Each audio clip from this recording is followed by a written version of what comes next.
Hello and welcome to episode 3 of Business Casual. I'm Zach Niknitsky and this is presented by Instinct Marketing. For those of you who never watched before, I'm glad you stopped watching off its reruns and decided to watch this instead. Tonight we'll be talking to 3 absolutely spectacular entrepreneurs, learning their stories, learning about what they do, learning about how they did it, and trying to share some of their worldly wisdom with a lot of you. We're going to let everybody kind of jump on the stream. We can see some people already there. We're going to give you some time just to all jump on. But in the meantime, we're going to let our guests into the Zoom call because I feel like that's a smart move. Okay. Alana and Jason are on their way. They can't hear me yet.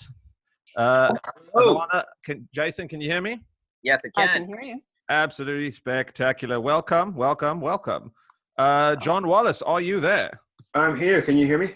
I can hear you spectacularly. Okay. Hi, Zach. Visual hello. John Wallace is there. I've never seen him with a beard before. It's quarantine beard. Quarantine beardage. Lockdown beard. Hold on. Why am I not on? This is my first time using the start video. Hold on. There we go. Hey, we did it. And just remember, everybody, this is the only talk show where nothing's ever gone wrong. Perfect. Perfect. So thanks for everybody for being here. Thanks to everybody tuning in out there.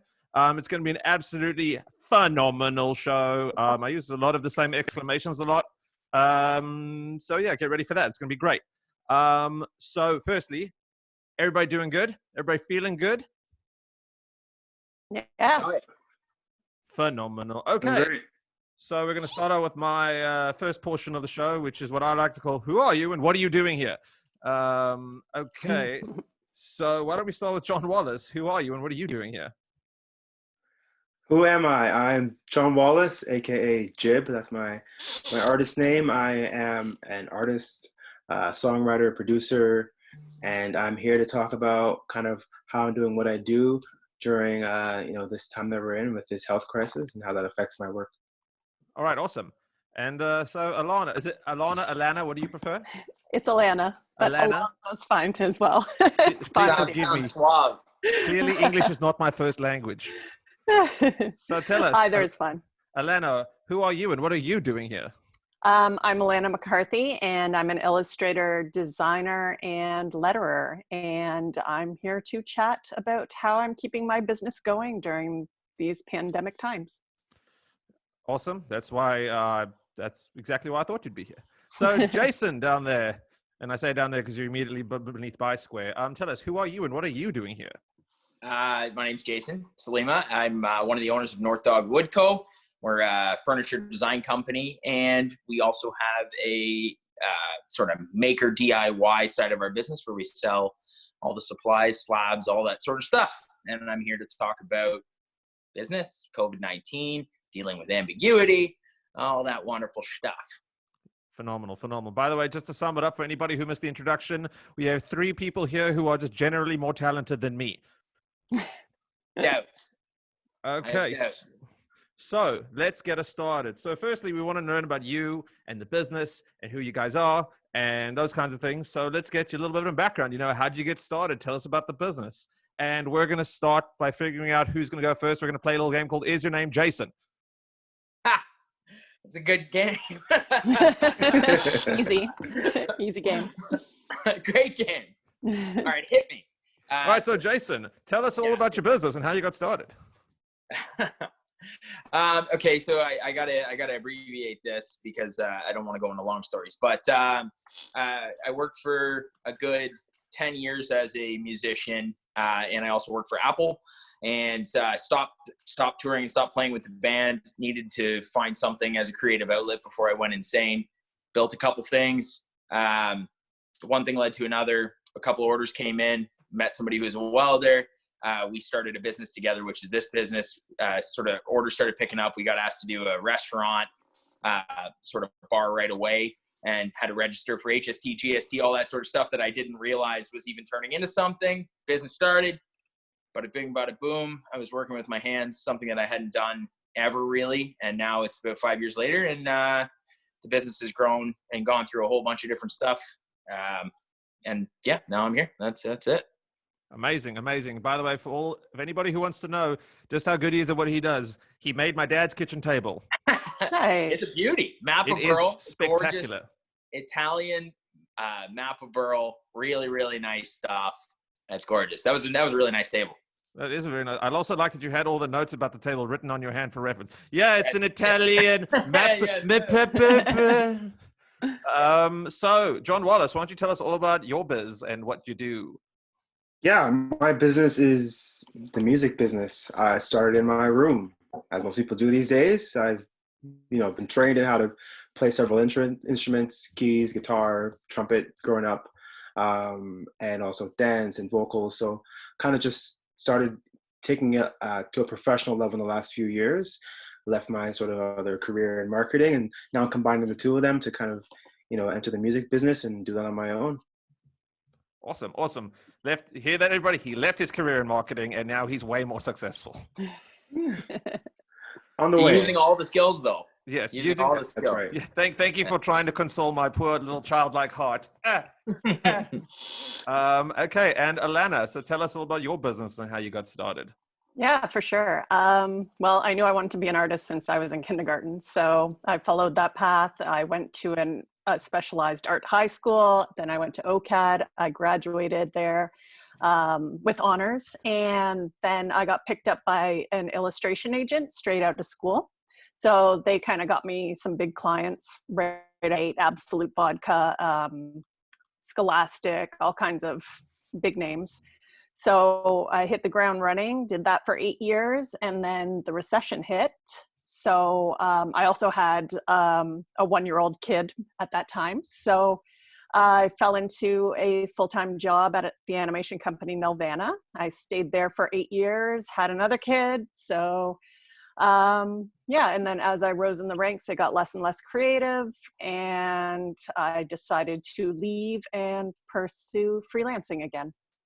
Amazing. So here I am. So you were in and out, you had all this worldly experience, and now you're phenomenally talented. And actually, I want to ask your opinion. I did a self-portrait recently. I want to know what you think about it. There you go. Oh, beautiful. By the way, I want to point out, these two are the eyes. Okay. The rest were beard flakes. Nice. So now that we sort of got a sense of how you guys got started in the first place, I want to talk about growth, because that's obviously a big topic for entrepreneurs, and sort of talk to us, I guess, about the growth and how the business evolved, and how you got kind of to be where you are now. Before I decide who's gonna answer that first, I just want to say to the comments out there, please make sure that if anybody out there, if you have any questions, please put them in the comment section. There will be a portion where we will answer your questions out there. Also, this is obviously a popularity contest, so all the guests tonight need to know which one is the most loved. So you're gonna be like, "Oh my God, I love you." I'm looking out for those comments. Also, whichever comment makes me laugh the most will get a bonus prize of probably nothing, but just bear that in mind. Okay, so then we're gonna play the game called Is Your Name Alana? So Alana, tell us about the growth of your business and how you sort of evolved once you decided, once you got into the workforce, how you kind of started out as you were in the first place, sort of maybe how you marketed yourself, and then how that sort of evolved into what you are now, what the process is. Well, I guess when I was with the agent, they did all my marketing for me. So I was pretty much hands off. I just kind of submitted pieces. They would put out a group book and stuff like that. So totally different world. And then going into the animation industry and just working in an office full time, I kind of set illustration to the side. And now coming back into it, the world is just so different in terms of marketing. I mean, we have Instagram, we've got Facebook, we've got Behance, we've got LinkedIn, all these things you can promote yourself. So basically my strategy so far right now is I like to give my audience a lot of advice, and because I've got 20 years of creative experience. So yeah, I like to give them advice and tips for their creative business. I like to pretty much do things and tell people about it. That's my biggest strategy. I love doing things and telling people about it. Like, Hey, I got up today and then I ate lunch. Do Riveting creative tale for the things. ages. Okay, it's fantastic. Okay, John Wallace, tell us sort of how your brand and your business evolved. My business so far has evolved from me, I think taking a lot of time to just learn on my own and study on my own. It takes time to develop the kind of skills you need to put out professional sounding music. So that took me a few years to get to, and then once we accomplish that, it's getting it out there and releasing and putting things on streaming services and performing and doing shows. So it's evolved from I guess kind of me learning how to do these things and putting out to my friends and family to now trying to target a larger audience and have some things done like radio promotion and radio plays and moving into other sort of working with other artists now and producing for other artists. So it's evolved from me on my own to now sharing with people who I maybe don't know personally and reaching out to a larger base and working with other and collaborating with other artists. Mm-hmm, mm-hmm. That's something you touched on. I was just curious about. Is it difficult? So if somebody makes music, how difficult is it to get onto Apple Music and Spotify and all those things? It's actually quite easy. It sounds and looks like a super cool thing to have done, but really you pay these. There are tons of services out there that do it for you for a nominal fee, and it's pretty easy to do. There are a couple qualifications you have to meet, but overall it's not that difficult. It's just to making the music itself is the more challenging part. Well, I mean, I imagine one of those qualifications that you actually have to be talented, which is why I probably keep getting rejected. Okay, awesome. So then, Jason, tell us all about you and how your business grew and evolved and turned into this behemoth that it is now. Behemoth. That's a funny word. I would say that at first the brand itself was about the furniture. We were building unique, custom pieces of furniture. A lot of stuff that it was becoming trendy, and a lot of people hadn't seen. And through networking and learning, like the biggest thing in any industry, especially like I would point it back down to say to like something like music, 10,000 hours, right? Like you have to put in your time in order to master your craft. And as somebody who is an aspiring furniture designer, I was reaching out to everybody that I could. I was trying to communicate with every single person that I could, and still do. That's something that you should never stop. But utilizing those social channels like Instagram, Facebook, friends who have done,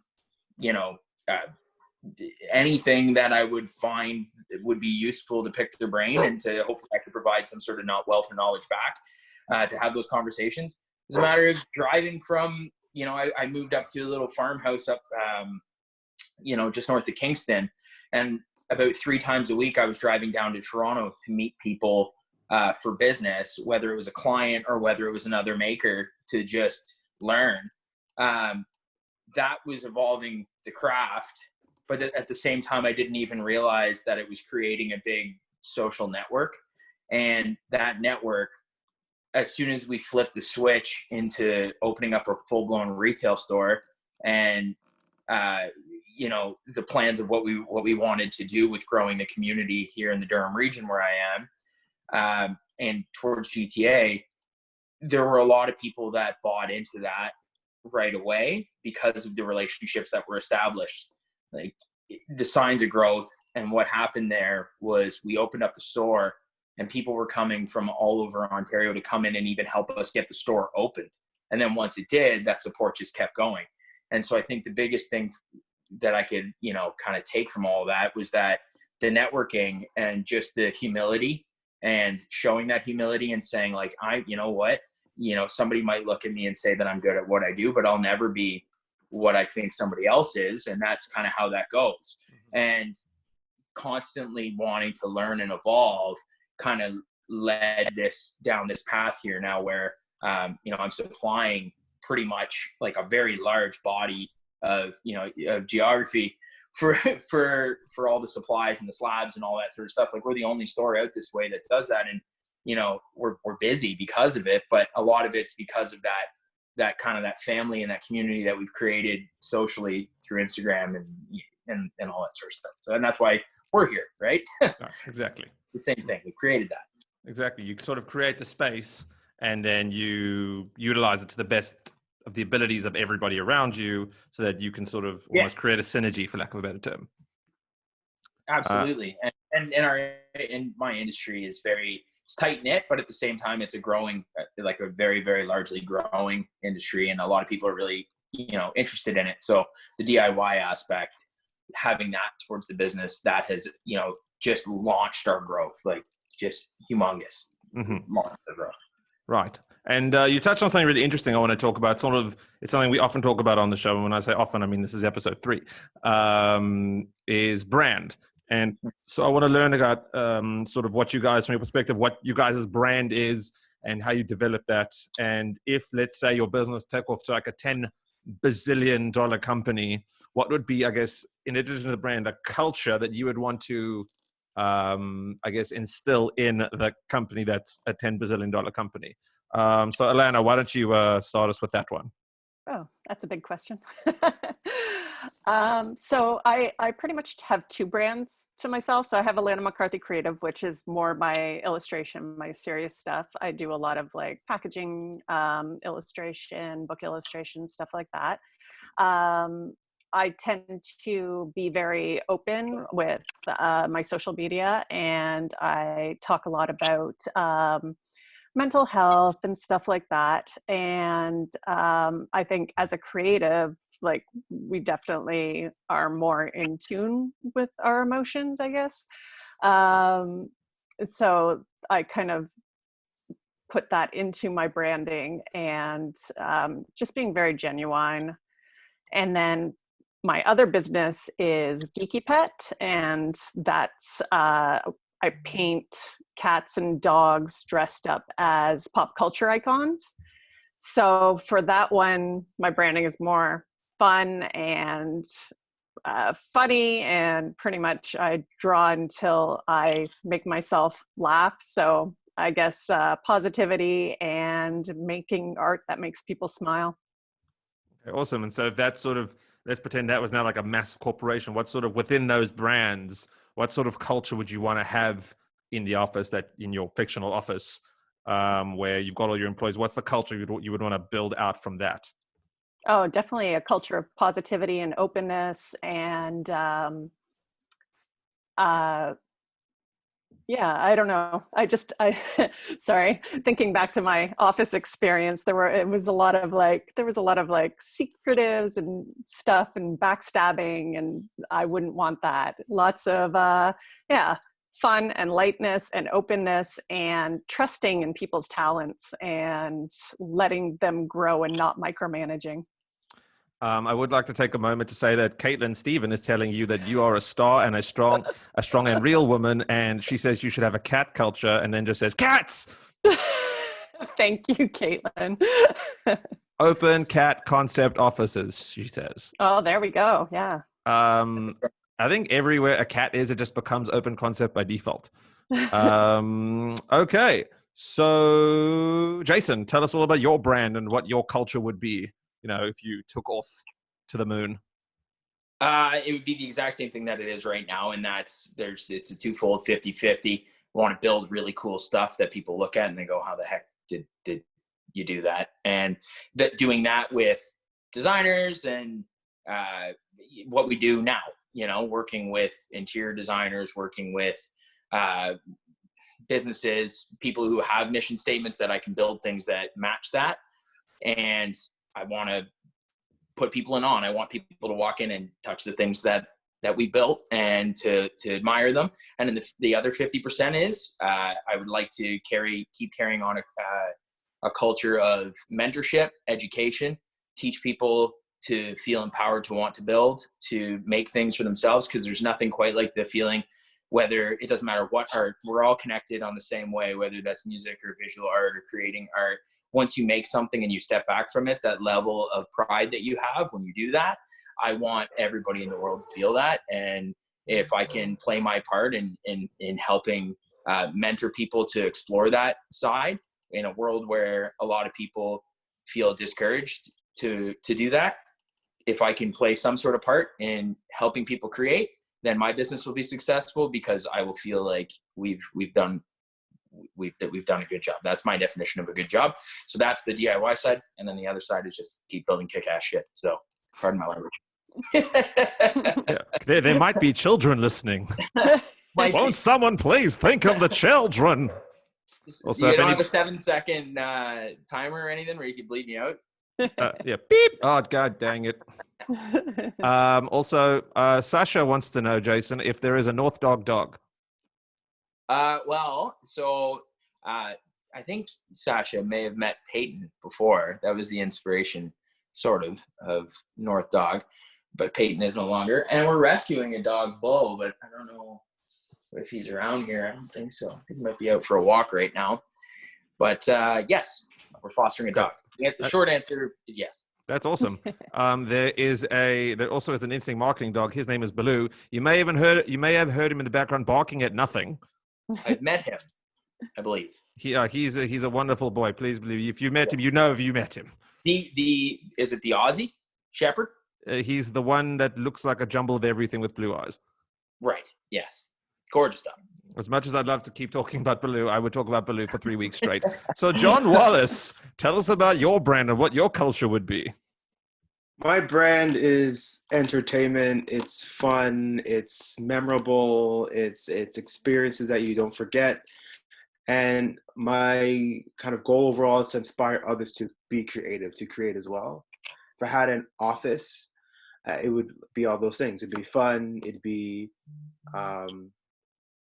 entertaining. Like I want to make things that people look at and they can't take their eyes off. I want people to hear things that get stuck in their head and they just can't stop singing it. So I want to make things that everyone can enjoy, that kind of brings everyone together.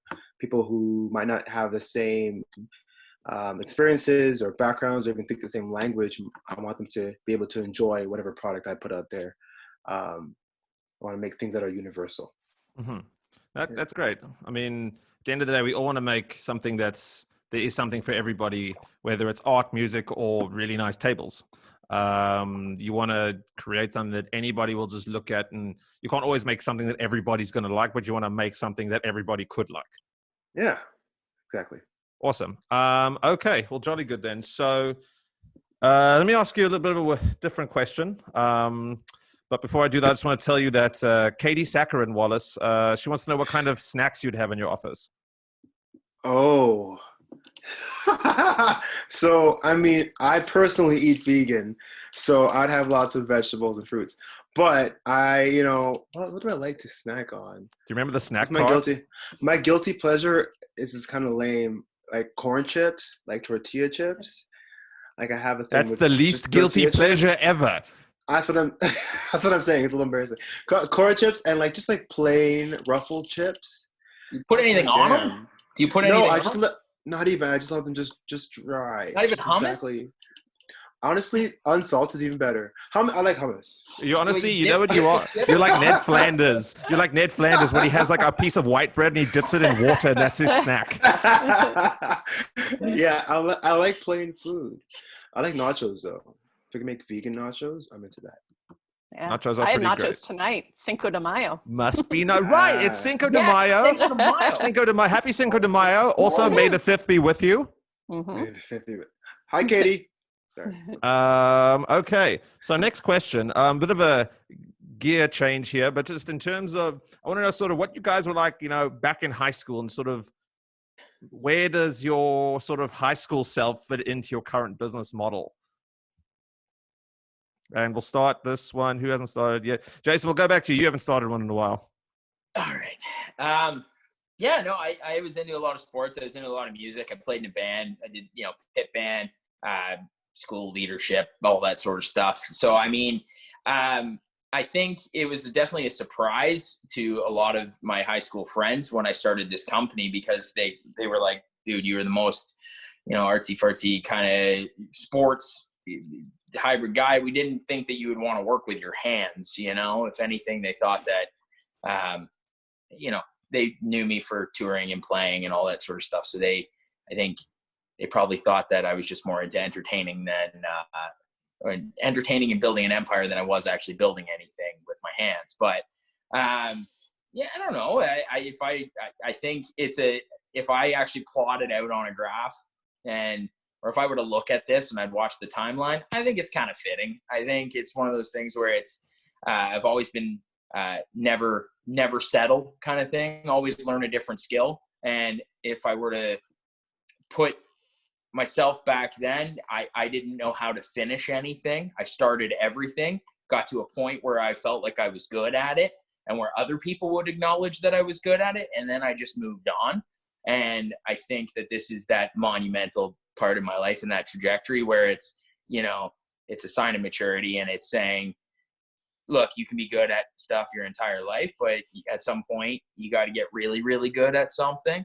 And I just kind of feel like now is the time where I just want to get really, really, really, really good at something. And then I can move on, but not just good at something. Like I want to be known for this. And so I don't know, it kind of fits. That makes sense. I mean, I also want to get really, really, really good. I like how you said it because it reminds me of Zoolander. He wants to be really, really ridiculously good looking. Okay, so Wallace, why don't you tell us about how you were in high school and how it's translated into what you do today? Geez, in high school, I was definitely a band geek, band nerd, and I really loved math. So how has that changed? Till now, a lot has changed. I mean, music is still obviously a big part of who I am, so that part's still relevant. I was what was I like in high school? I was pretty quiet. So I still can be like that sometimes. But I think my overall love for music has been there and was there in high school and was really strong, and got into university and the workplace, and it kind of took a second place to other things. And so now I'm kind of more like my high school self in some ways because I am, making music every day. Awesome. That's great. And Alana, so talk to us about your high school self and how it translates into your work today. Yeah, for sure. Well, like I said earlier, I went to an art high school. So I majored in visual art. You had to get in by a portfolio. And there were all different arts majors, so music theater, dance. And I was just pretty much the same, very creative. I like to experiment with a lot of different mediums, take photography, stuff like that. I did a lot of oil painting, sculpting. Yeah, pretty much every type of visual art I could get my hands on. So I think these days I'm very versatile.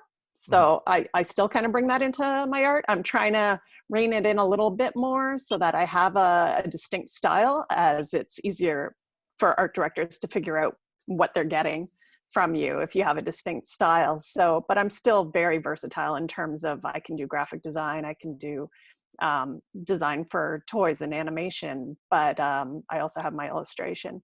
And other than that, I guess I don't have the pink hair anymore or the or the Goodwill clothes, but pretty much the same inside. Well, it's interesting. I like that what you were saying, how you feel like you've almost had to rein in your diversity in terms of your art, because when you're younger, as they like to say, you filled with enthusiasm and not a lot of experience, and then as time gets on, you got all the experience and not a lot of enthusiasm. Yeah. And so you sort of, when you're young, you're like, yeah, I'm going to do all of the things, and now as time passes, you're like, no, we're going to niche down a little bit. Exactly. And that's a really important thing for everybody out there when you're starting a business. From my perspective, is go diversify a lot, learn the skills, but then also learn what you like, what you're good at, and then focus on those things as well. I typically say focus on what you're good at rather than what you like, because that typically will be more successful in my opinion. And we'll come back to that in just a second. But for everybody out there who's just tuned in, I just want to remind you of who our guests are. We have Jason Sulyma, who is the co-owner of Northdog Wood Company. They make phenomenal wood, everything, tables, chairs, furniture. That's the word.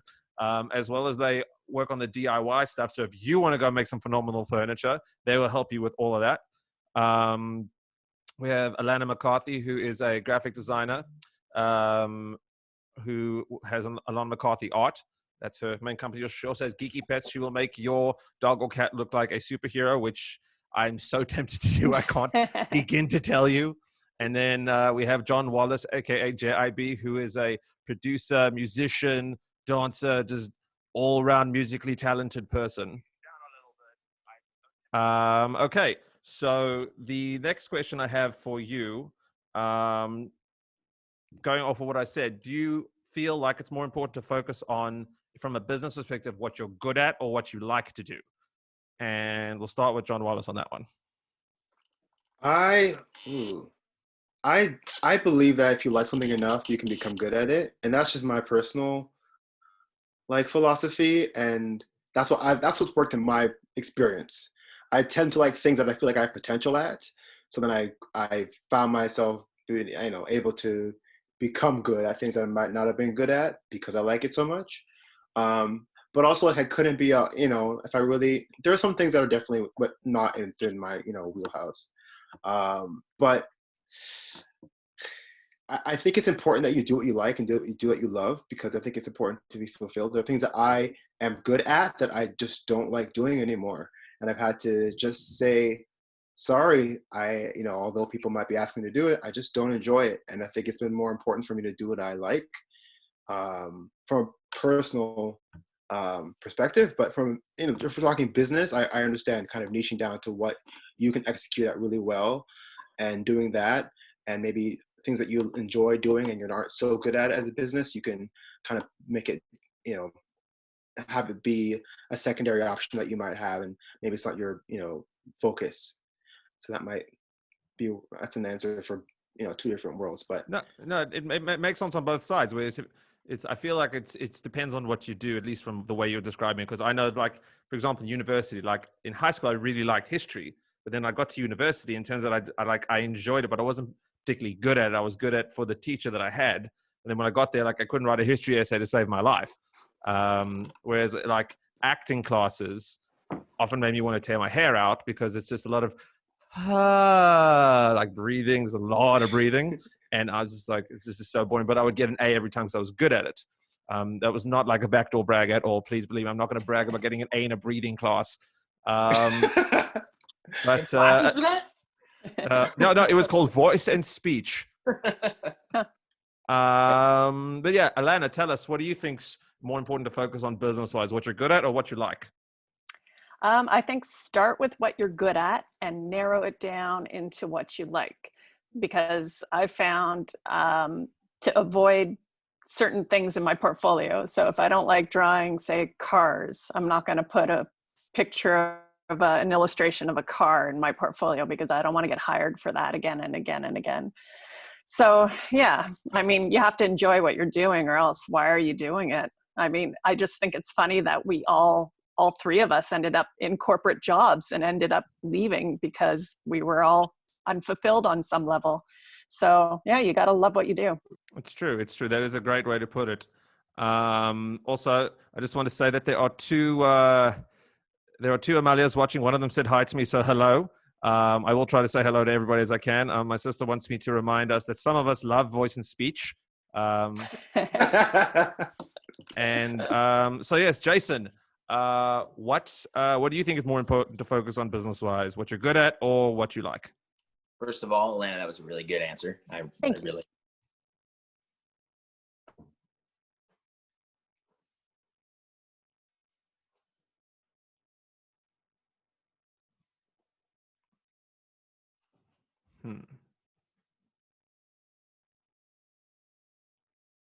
What you're bad at, you'll go through any walk on this planet to accomplish what you want to accomplish if you're passionate about it. And I firmly believe that everybody's kind of like that. When, some people are passionate about business or finance or art or whatever, it doesn't really matter. I just think that we're wired just as want to really accomplish something, we will. And yeah, so I think that it doesn't necessarily matter to me if it's what you're good at or if it's what you like. I think it's a matter of what drives you, what makes you tick. And hopefully those things, they find a way at some point in your life to merge together. People who go their entire lives feeling fulfilled working for somebody else, and they may not necessarily like the job that they are doing, but they feel fulfilled because they're passionate about the things that are around them, or their environment around them, or their people, or they really enjoy socializing on a certain level, or they like nurturing or caring or whatever it is. They're passionate about it, and so they find enjoyment in it. And as long as we're happy, if you can die happy, if you can say I won at life because I'm happy and I'm not living with regrets, and then I think that's winning. That's the game of life, in my opinion. And I think that a lot of that comes from passion. And yeah. I've got to say, I agree with you. I think it's all interesting because we all had sort of a similar viewpoint, but then expressed in different ways because we've all been through a sort of very similar road, and had different experiences along the way in different forms. So I think so. Well said, everybody. Especially like the no regrets part. In fact, I'm this close to getting a tattoo that says #no ragrets. I'm going to spell it wrong on purpose. Cheap. So obviously we are living in a very strange time, which is why we're all at home right now. Nobody's been outside a whole lot, and why my hair is starting to look like Ron Swanson from Parks and Rec. God, I miss haircuts. So let's all talk about the COVID situation. Obviously, it's affected everybody's business in one form or another. And we even had a question about COVID in the chat here. So let's talk about COVID. Let's talk about how it's affected you guys. Let's talk about how you've had to adjust and some of your clever approaches to getting around it and still making your business thrive as much as it can in the current climate. And we'll start with Alana. Hey. Okay, well, when the pandemic hit, pretty much my clients dried up. One of my major clients was graphic design for a seniors healthcare, seniors companionship. So obviously they stopped advertising since no one's hanging out with seniors right now. So, but then after a couple of weeks, I just kept plugging away at all my social media and just kept making stuff and sharing stuff. And I ended up getting some new clients. And I've also been freelancing for my former employer, Nelvana, as well. So it's all starting to come back around. But some extra things I've been doing is I've definitely been, I have this email list called Alana's Art Venture. So I've been promoting that.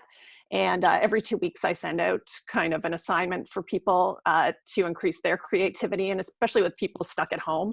I find it's really important to kind of keep your brain stimulated and stuff. So hopefully that helps with that. And then for Geeky Pet, all my conventions, I travel all over the States and Canada doing conventions, selling my pet art as prints, and that's a large chunk of my income. So now that that's canceled, I'm trying to promote the store more, my online shop, geekypet.net. Selling prints on there. I'm doing some sales. I'm also working on a Skillshare course where I'm going to teach people how to paint their pets in watercolor. So that should be done at the end of May, hopefully.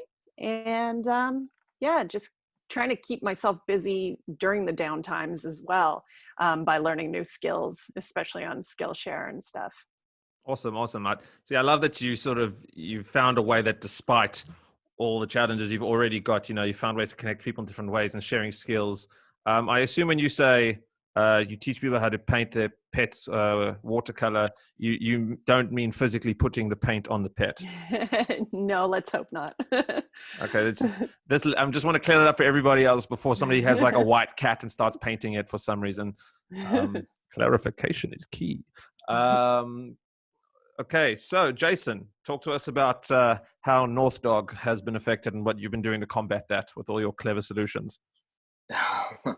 I think there was a really big thing where we thought our business was going to it was pretty obvious, like right after the whole announcement came out for COVID-19, that we thought that the business was going to be struggling quite a bit. We had our furniture. I'll just put it into perspective. Our furniture was occupying about 70% of our sales, and then 30% was DIY. In terms of our revenue. And we were sitting on, from January, open POs that we were about to work on that were about $700,000 worth of POs. So it was pretty substantial for our business that furniture was to get made. We had some restaurants lined up. We had a couple boardroom tables, some decor for a couple commercial spaces, a couple hotels. And all of that, once COVID hit, it was just like, pull the plug on that, because there's nobody traveling, there's nobody eating out anymore. So all that just kind of fell out in front of us. Now, mind you, you don't count your chickens until they hatch. So it wasn't like it was something that we were completely dependent on that. But we quickly learned that the 30% of our revenue had to become close to 100% of our revenue. So we moved everything online. We opened up a new Shopify store. Basically just the same way when we opened up the physical store, we basically reached out to the community and asked for the same type of support. If they could learn to adapt and deal with online ordering and curbside pickups.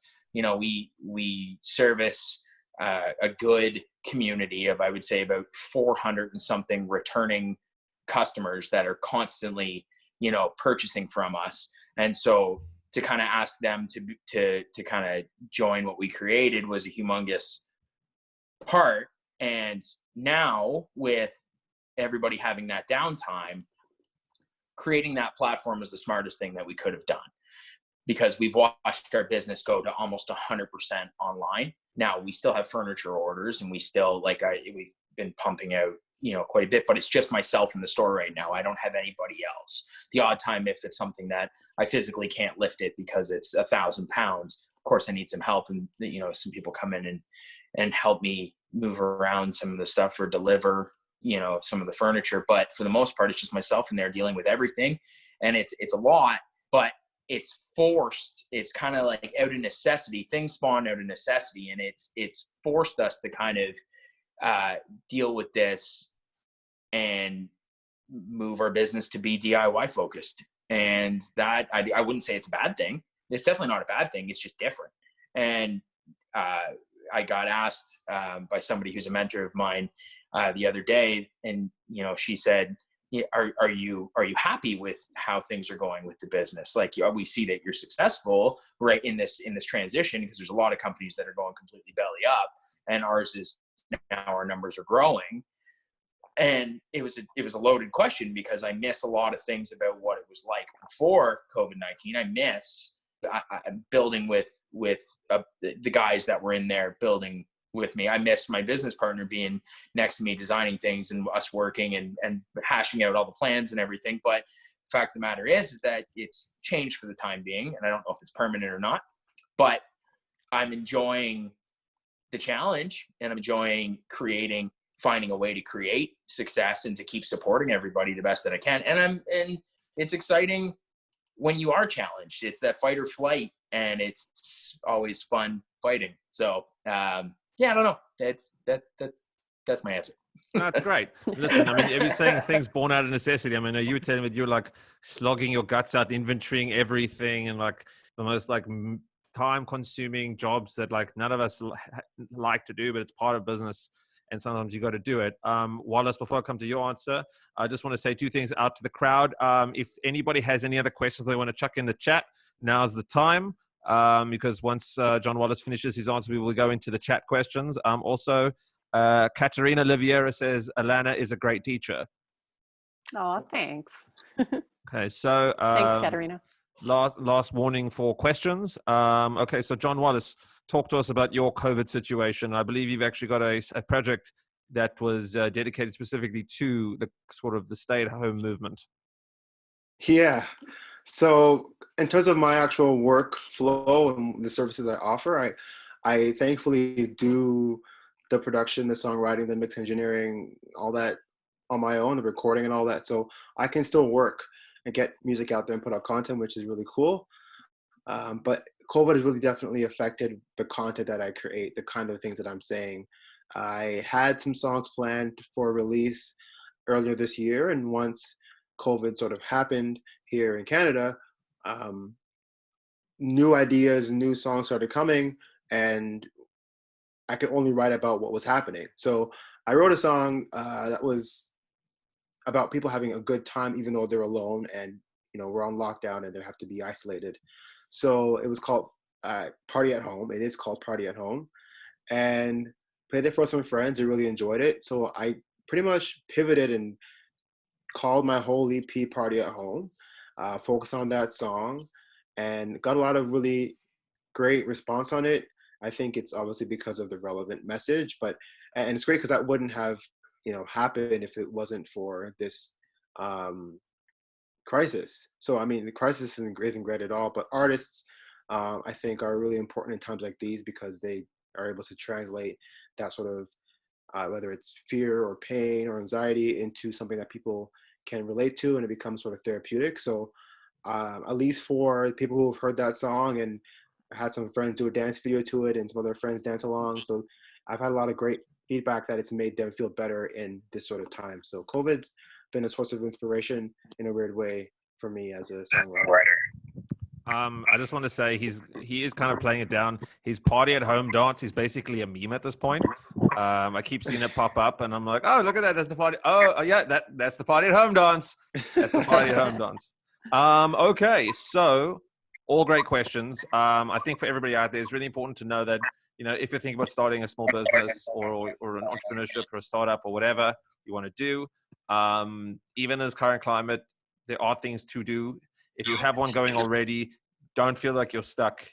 We have 3 people on tonight who've all got really creative solutions to keep their business going, stay relevant, stay top of mind with your consumers.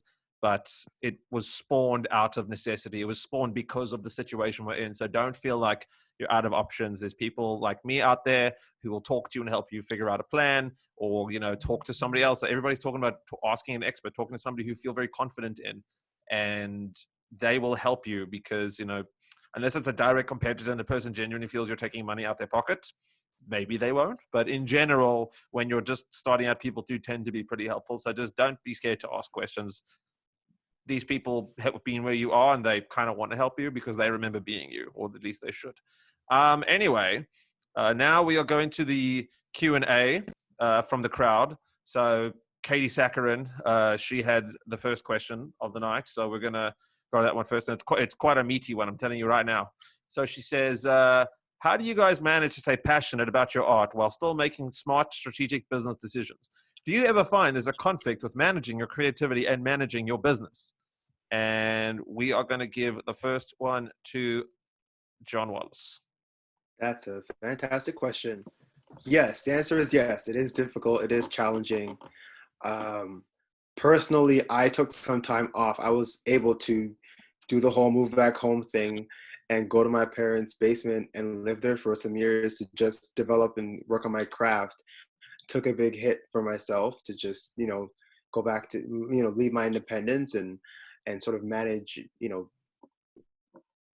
keeping myself afloat while trying to learn these skills. I don't recommend that for everybody. I think as a way to balance, keeping yourself in a good place financially and also developing yourself and being creative. Personally, it's taken me some time to kind of find that balance. It's not easy to find. I tend to be pretty extreme and dive right into things that I love to do. And that's sort of been my way of learning and kind of countering that with having other jobs that allow me to still be creative. That's been the challenge. I've had a lot of different odd jobs in the last few years. I personally am not able to have a full-time job and keep my creativity. I found it takes a lot out of me to commit to a full-time role in any organization and still be creative. That's just me. I know others can do it. I haven't been able to balance that. And I'm okay with that. I'm okay with having odd jobs to keep myself going and put most of my emphasis on my creativity. Okay, awesome. I know, and it must be hard, just as you say, like a full-time 9 to 5 does take a lot out of you. We've all been there. We all know that vibe. And then you expect to come home and like be super creative and make great music. Like it's just, it's not impossible, but it takes a lot. And I'm sure that you make the choices you need to make to do what's best for you. And that's the message, I guess, for everybody out there, is just be mindful and make the moves that's best for you. Jason, the question for you is, what is the most creative thing you have ever built? Creative or cool? I don't know. There's a few projects that I'm really, really, really proud of. It's tough because there's a selfish side of the question where it's like personal creativity and personal attachment, but then some of the coolest things that we built have been group collaborative efforts and with multiple people in on it. And we have one piece that's in the showroom of a company called Lev 2. They're a kitchen millwork. They do cabinetry and custom kitchens, custom spaces. We built a big desk, and it's done out of the spalted maple. And if you know anything about wood, spalted maple is like super soft. It's not really easy to work with. I'm allergic to it.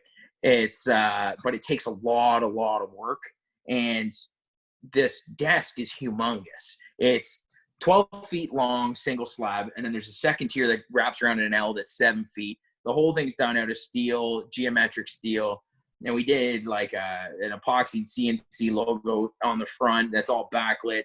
And it just looks incredible. And it's one of those things that every time I walk into their space, I get taken back to the moment when I'm working on all that, and I'm looking around and everybody else is working on this thing. And it's one of those things where it was one of the first big pieces that had happened from when I went from having the company and building just furniture basically by myself to now moving into this new space where we have the store and we have all these jobs lined up. And I look over and there's this list of orders that we got to get out, and everybody's working really hard on this. And it was just one of those pivotal, monumental moments for me. And then every time I see that desk, I just think like, this is just cool. Like, it's just cool because it's cool on a personal level. It's cool for everybody that's involved. The guys that were sharing after it was built and how much pride they put into building it, and the design. It was one of the first that we had come together collectively to do it. And I just felt really, really cool. You can see it on our Instagram. It's probably a bunch of scrolls down, but it was the Lev 2 reception desk. And it was a really cool moment. And it still is every time I go in there. It's just a cool moment. It just takes you back. So sounds like it's time for a Throwback Thursday repost of that. I should. Yeah.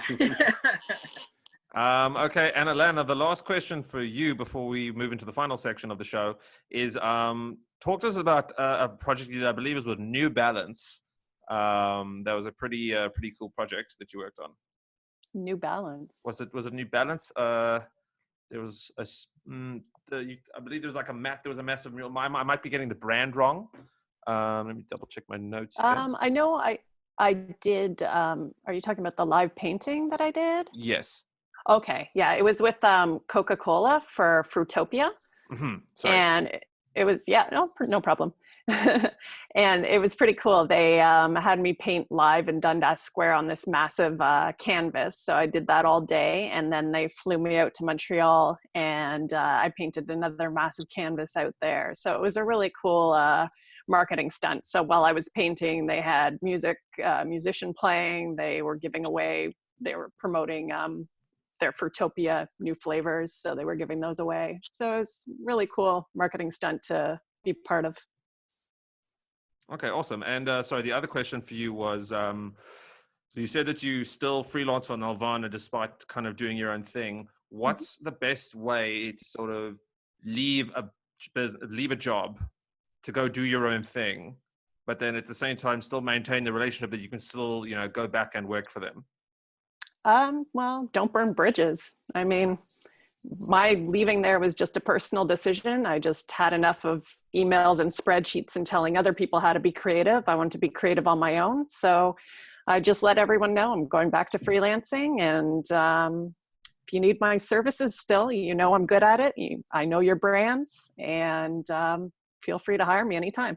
I mean, that's good. I mean, I know that sometimes I've heard stories of people just say like they want to go do their own thing, and people can absolutely live it. Now you're out there being a competitor, and maybe Nelvana's big enough that like they don't really worry about something like that.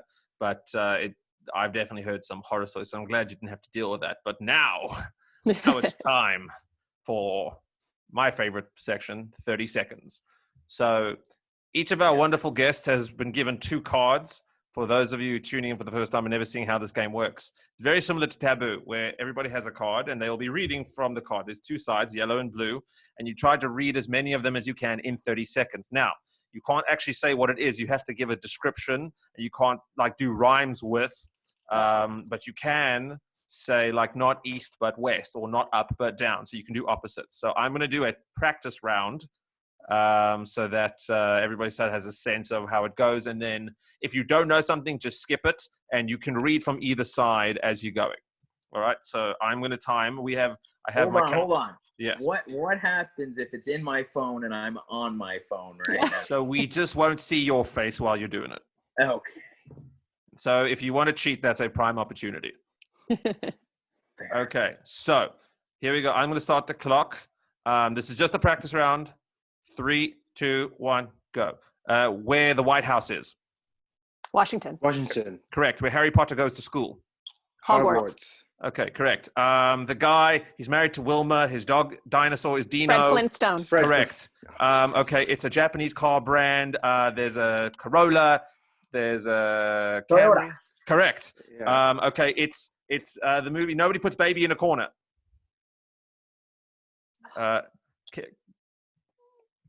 Rocky? No, Dirty Dancing. Terrible pop culture here. I mean, I wasn't alive for that movie, so I was really. At least I think that's Dirty Dancing. Hey, chat, was that Dirty Dancing? Nobody Puts Baby in a Corner. Dirty Dancing. Okay, good. Oh yeah. All right. All right. So now your guys' turn. Okay, good. I was right. See, chat is where it's at. Okay, John Wallace, you're going to go first. Putting you on the spot. Okay. Okay. Is my counter ready? And take that as a yes. All right, Wallace, your time starts now. Los Angeles. California. Milk is. Okay, skip. The Mask. Jim Carrey. Actor. Yes. Soccer team that everyone like, the biggest soccer team ever. Liverpool. The other one. Brazil. The other one. Man City. That's the one. Now I'm sad. The Ninja Turtles. Name them. Leonardo, Michelangelo, Donatello, Raphael. You got it. Okay. Time. Is that time? Okay. Yes. Wait, which Ninja Turtle were we looking for? Raphael. Okay, good. Can we just, as a side note, in my opinion, Donatello was the worst Ninja Turtle. How do we feel about that? Between him and Michelangelo. Yeah, Leonardo was the best Ninja Turtle. Anyway, I like Donatello's. Sorry. I like Donatello's weapon. Oh yeah, but that was not he couldn't cut anybody. He could just like hit them. Anyway, Alana, you are going to go next. All right. Okay. Punch buggy, no punch back. Volkswagen Beetle. Volkswagen. Chicken. Secret Spices. KFC. Colonel Sanders. Yeah, Colonel Sanders. African country. Uganda. South Africa, Congo, Madagascar. It starts with a T. Tanzania. Yes. Skip. Island, tropical island. Jamaica. Barbados. Barbados. You got it. Barbados. All right. So round 1, I got 3 and no one else got anything. Round 2 is coming through now. The suspense is absolutely killing me. Well, let's take a word from our sponsor. I want to give a shout out to John Wallace, aka JIB, for giving us our waiting music for today on the waiting slate. Much nicer than the generic jazz music I had last week. Okay, and the results are in for round 2. Jason has 2, and John Wallace got 1. I got none. So And considering I refuse to let myself win in this game, Jason is currently winning. But now is the moment of truth because Jason is going to be doing the asking. So, Jason. I'm going into my phone. Goodbye. Bye. All right, I will tell you when your time starts. Okay. All right, your time starts in 3, 2, 1, go. Rogue One is a film from what series? Star Wars. Correct. One of the very first online bidding sites. eBay. Yeah. Hold on. Let me go here. Tire. There's a big. It's a tire company. Michelin. Nope. Keep going. Goodyear. Yes. Oh my goodness. This is a British toy. Kind of. Oh man. Toy Adventureland. Time. Yeah. What was it? It was Naughty. Naughty. Oh. Oh, I know Naughty. I think that was an Nelvana brand at one point, was it? Yeah. Naughty and his friend Big Ears, who shared a bed. Yeah. I don't know much about that. And honestly, I'm terrible at pop culture. The rest of them, I had no idea. Well, no, you did pretty well. That was pretty well. Sorry, that went pretty well. We are waiting on the results. And while here they are. Alana got 3. And she smoked me and Wallace. But now, all right, so let's see here. So Jason has 2, Alana has 3, and Wallace has 1. All right, so now I'm going to read. This is the final round. Are you ready for this jelly? Ready. Alana, your shoes untied. Nice try. I'm not even wearing shoes. Business casual. It's a win. All right. Are you ready? 3, 2, 1, go. It's the English version of Santa Claus. Chris Kringle. Nick. I say Saint Nick. Nick. No, it's not mother, but. Father. Father. And what's the holiday where Santa rocks up? Father Christmas. Father Christmas. Yes. God. Okay. Kirk, the actor, Kirk's relative. I can't remember which. No, the other one. All right. Skip it. The British national anthem. God Save the Queen. God save the Queen. Yes. Okay. And the shoes that you shouldn't wear, like in public ever, they're made of rubber and they're horrible. Crocs. Yes. Okay. And that's time. Apologies to anybody who's offended if they wear Crocs. I wear hidden Crocs. They don't look like Crocs. Do they look like regular shoes on the They outside? look like strappy little sandals and stuff. Yeah, they're nice. That's very crafty So of Never you. over there, but they're comfy. They're not bad. Again, apologies to anybody out there who's offended by Crocs. No one should ever be judged for things they say during 30 seconds. You have 30 seconds to blurt something out. Okay, results are in. So Wallace received 1 additional point. Oh, yeah. And Jason received 2 additional points, thus making Jason the winner of 30 seconds. You receive a prize of nothing. Oh. Oh no, you receive a prize of glory, joy, and legendary status. Okay. Marketing terminology. So that, unfortunately, is our time. Thank you to all our guests for being out there. Thank you for the entire crowd, the chat, for watching in, chiming in, telling us how much you love our wonderful guests. Thank you again to John Wallace for providing us with the music for the waiting slate. Thank you to Jason and Northdog Wood Company, and Alana McCarthy, Alana McCarthy Creative, and JIB, John Wallace. Thanks for tuning in. This has been Instinct Marketing Presents Business Casual. I'm Zach Leknitsky, and we will see y'all next time. Thanks again, everybody. Thanks, Zach. That was great. Bye. It was so Thank fun. you. Thanks for having us. No worries. Laters.